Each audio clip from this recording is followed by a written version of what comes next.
सुप्रभात। आज मैं शालिनी आपके समक्ष 11वीं कक्षा की पाठ्य पुस्तक आरोह भाग 1 में दिए गए पाठ मियां नसीरुद्दीन को समझाऊंगी। मियां नसीरुद्दीन शब्द चित्र हम हशमत नामक संग्रह से लिया गया है।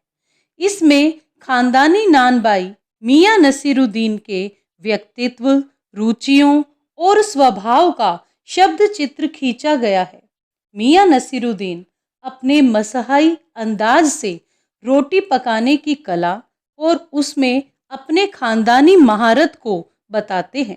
वे ऐसे इंसान का भी प्रतिनिधित्व करते हैं जो अपने पेशे को कला का दर्जा देते हैं और करके सीखने को असली हुनर मानते हैं। तो आइए पाठ की तरफ चलते हैं। एक दिन लेखिका कृष्णा सोबती जी दोपहर के समय जामा मस्जिद के पास मटिया महल के गडैया मोहल्ले की ओर गई। वहां एक छोटी सी दुकान थी जहां पर ढेर सारा आटा गूंथा जा रहा था। लेखिका को लगा कि यहाँ सेवइयां बनाने की तैयारी हो रही है, लेकिन पूछने पर पता चला कि वह दुकान खानदानी नानबाई मियां नसीरुद्दीन की है। वे 56 प्रकार की रोटियां बनाने के लिए मशहूर थे। जब लेखिका ने दुकान के अंदर झांका तो मियां नसीरुद्दीन ने उसे ग्राहक समझा तथा आने का कारण पूछा। लेखिका ने कहा कि वह उनसे कुछ प्रश्न पूछना चाहती है। मियां नसीरुद्दीन को संदेह हुआ कि वह कोई पत्रकार है। मियां को अखबार बनाने वाले और पढ़ने वाले दोनों ही निठल्ले लगते हैं। लेखिका के मना करने पर कि वह पत्रकार नहीं है तो मियां ने उसके प्रश्नों का उत्तर देना स्वीकार किया। तब लेखिका ने मियां से पूछा कि उसने विभिन्न प्रकार की रोटियां बनाना कहाँ से सीखा। मियां ने क्रोधित होकर लेखिका की ओर देखा और कहा कि नानबाई का हुनर सीखने के लिए और कहाँ जाना पड़ता है। न तो इसके लिए नगीना साज के पास जाना पड़ता है, न ही आईना साज के पास और न ही मीना साज के पास। यह उनका खानदानी पेशा है। उन्होंने इसे अपने पिता से सीखा और उनकी मृत्यु के बाद वे उनकी दुकान पर आकर बैठ गए और रोटियां बनाने लगे।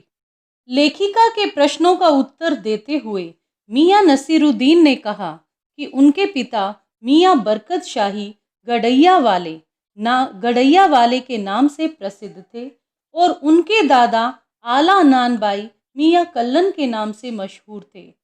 जब लेखिका ने यह पूछा कि उनको इन दोनों में से किसी की कोई भी नसीहत याद है क्या, तो मियां ने उत्तर दिया कि काम करने से आता है, नसीहत से नहीं आता। फिर मियां अपने ग्राहक मीर साहब से बात करने लगते हैं। लेखिका मियां से अगला प्रश्न करती है और मियां लेखिका के प्रश्न का उत्तर देते हुए कहते हैं कि पहले उन्होंने बर्तन धोना सीखा, फिर भट्टी बनाना तथा फिर उसमें आग जलाना सीखा। शिक्षा की शिक्षा बहुत महत्वपूर्ण होती है। पहले मियां नसीरुद्दीन खोमचा लगाते थे, अब यहाँ दुकान पर बैठे हैं। लेखिका ने फिर पूछा, क्या आसपास और भी नानबाई हैं? इस पर मियां ने उत्तर दिया, बहुत सारे हैं, लेकिन उनमें से कोई भी खानदानी नहीं है। एक बार मियां के बुजुर्गों को बादशाह ने यह कहा था कि मियां कोई ऐसी चीज बनाओ जो न आग से पके और न पानी से बने। उनके बुजुर्गों ने ऐसी चीज बनाकर बादशाह सलामत को खिलाई और बादशाह सलामत ने उसकी खूब तारीफ की। जब लेखिका ने उस पकवान का नाम पूछा तो मियां ने बताने से मना कर दिया और कहा कि खानदानी नानबाई तो कुएं में भी रोटी पका सकता है। अर्थात जिस व्यक्ति का नाम प्रसिद्ध हो जाता है उसकी सारी वस्तुएं आसानी से बिक जाती हैं। इसके बाद लेखिका ने मियां से पूछा कि क्या उनके बुजुर्गों ने शाही बावर्ची खाने में काम किया था, तो मियां ने उत्तर दिया कि बादशाह सलामत के यहाँ। दोबारा फिर लेखिका ने कहा कि किस बादशाह सलामत के यहाँ? तब मियां कहते हैं कि तुम्हें कौन सा बादशाह के पास चिट्ठी पत्री भेजनी है जो सही नाम पते की जरूरत है। मियां ने लेखिका के सामने अपने बुजुर्गों का बढ़ा चढ़ाकर वर्णन किया था। यदि वे बादशाह का नाम बताते तो उनका झूठ पकड़ा जाता। फिर मियाँ की दिलचस्पी लेखिका की बातों में कम हो गई और वे अपने शिष्यों को भट्ठी सुलगाकर काम करने की आज्ञा देते हैं। लेकिन मियाँ नसीरुद्दीन के लेकिन लेखिका मियाँ नसीरुद्दीन के परिवार के बारे में भी जानना चाहती थी। मियाँ के चेहरे पर क्रोध का भाव देखकर लेखिका ने उनसे यह बात न पूछने का फैसला किया। लेखिका ने मियाँ से पूछा कि आपके यहाँ ज़्यादातर कौन सी रोटियाँ बनती है?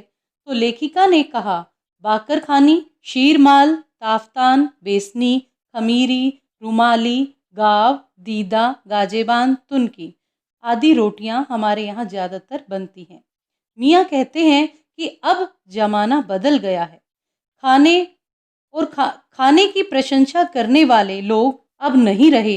अब तो बस तंदूर से रोटी निकलती है, लोग निगलते हैं और बस हजम कर लेते हैं। इसी के साथ मियाँ नसीरुद्दीन पाठ समाप्त हुआ। धन्यवाद।